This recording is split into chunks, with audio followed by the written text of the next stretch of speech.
Soon they will graduate as nurses, RPNs, or PSWs, but tonight it's a well-deserved pat on the back from the communities that have invested in their education. We wouldn't be here, I'm sure, without HealthKick, Huron HealthKick. They were instrumental in getting our part-time RPN program here in Huron County.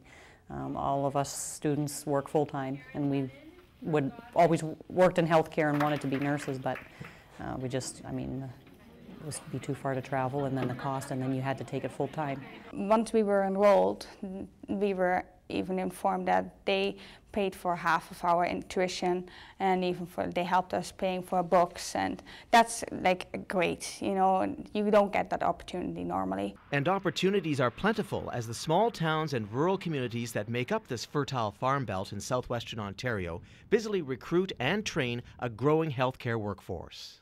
That was one of the biggest barriers, I think, for local residents in pursuing healthcare, is that they always had to leave the area in order to pursue a healthcare career, in order to gain training and expertise. And a lot of them thought they had to, in order to have great jobs in healthcare, they also had to be in urban environments. But it's not so. Not when an inventive project like the Healthcare Huron Gateway reaches out to high school students with summer camps, job fairs, and sponsored work placements, as well as its post-secondary skills development programs. That is where a lot of our strength comes from, is in making sure we recognize those people and they have the opportunity to pursue healthcare if that's what they choose. And medical researchers and doctors are choosing to come to the new $1 million Gateway Research Institute in Seaforth to find answers to health issues prevalent among rural residents. They have higher rates of cardiovascular disease and stroke, diabetes, obesity, and therefore it's very important to build research capacity to address some of those issues. With his team of medical investigators, Dr. Munoz is using research and today's technology to develop protocols of disease prevention through lifestyle modification. Bringing world-class doctors and medical students here to a rural setting just makes sense.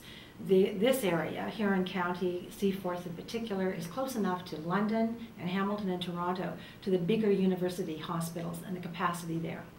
5 years ago, the Huron Business Development Corporation recognized that healthcare and community economic development go hand in hand. This has been amazingly successful. Right now we know the impact of what's happening here in medical research means that we could look at expansion very soon. Soon, more local young people will take up a career in healthcare, just as more healthcare workers upgrade their skills. Communities and volunteers increase their awareness and recruitment efforts, and more physicians relocate to a rural lifestyle. I would recommend that any staff and any board of directors of any Community Futures can make this kind of initiative happen. It's feel good in every way. The HealthKick Huron Gateway, a Community Futures project of excellence.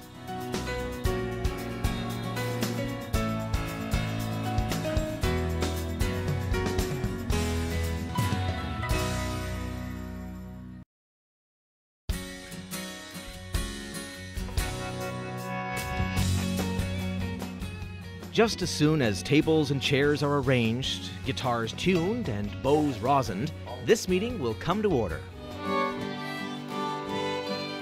The business of music has brought these minstrels of Montague together for another jam session in the town's most popular meeting place, the offices of CBDC PEI East.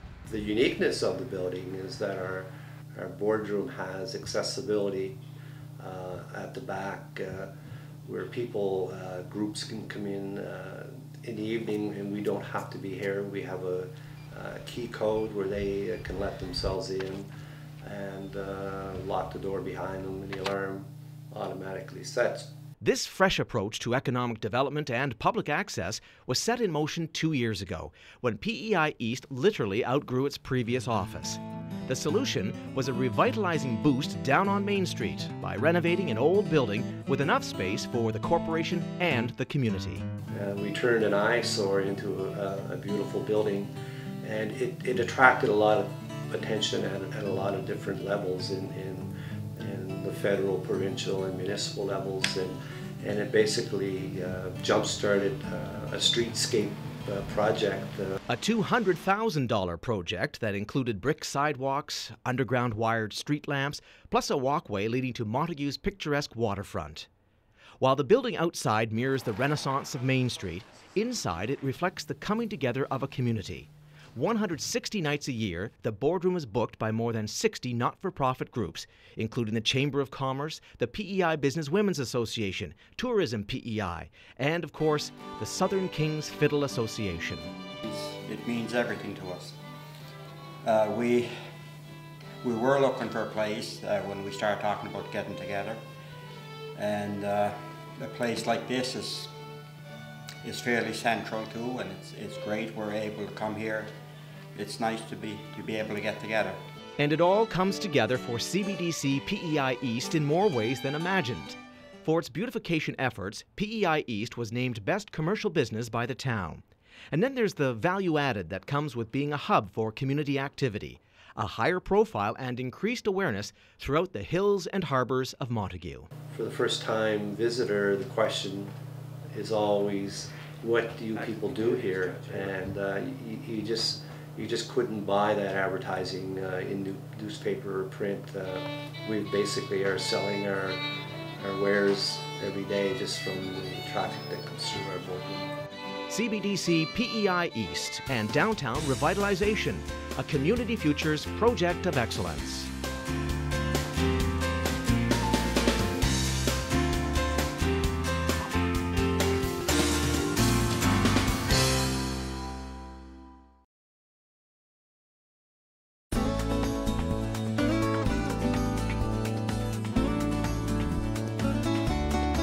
The heart of prairie country, with its wide level plains and gently rolling uplands. A province whose motto is strength from many peoples. And as more immigrants eye Saskatchewan as a place to work and live, a collective of communities is working to help newcomers call the Southeast region home. To help immigrants when they move into a community, address things such as accommodation and housing, and just learning some of the laws that we have in Saskatchewan, finding a religion base that suits their backgrounds, just dealing with a number of different things, from community life to finding English as a second language courses to just learning about the culture and the climate here in Saskatchewan. Made up of 18 partners from the public and private sector, the Southeast Community Settlement Committee recognizes the value of immigration, especially with the increased need for workers to fill the labor shortage in rural Saskatchewan. On our committee as well is immigrants themselves and employers who have really brought a valuable aspect to addressing the needs of immigrants within our communities. Community Futures Sunrise has spent countless hours in the development and direction of the committee, both on the economic development side of the project and as a human resource for new arrivals. One of the initiatives that we're really proud of that has been accomplished over the last year is an immigration orientation video, and this video has been used to circulate to newcomers moving into Southeast Saskatchewan, and it deals with a number of different things such as the pre-arrival, what things immigrants need to do to prepare in arriving to Southeast Saskatchewan, what things do they need to do once they arrive here, within the first few weeks and then after the first 6 months. And after 2 years, the committee is making an impact. Over 40 employers have come calling with questions or looking for referrals. More than 130 newcomers have sought out the committee's help with employment and lifestyle inquiries. As Southeast Saskatchewan opens its doors to new Canadians and new opportunities, the term diversification has come to embrace cultural as well as economic. With an influx of 85% of immigrants within Saskatchewan, we are going to see a dramatic increase right here in Southeast Saskatchewan.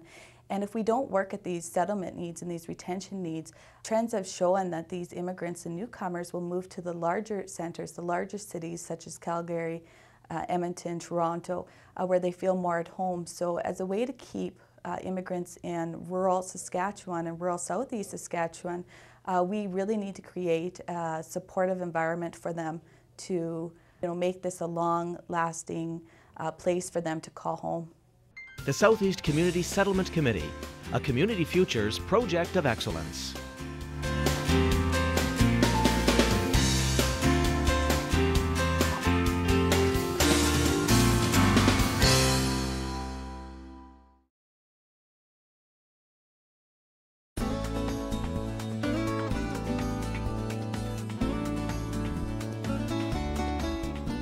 North Vancouver Island, rustic, remote, and well connected.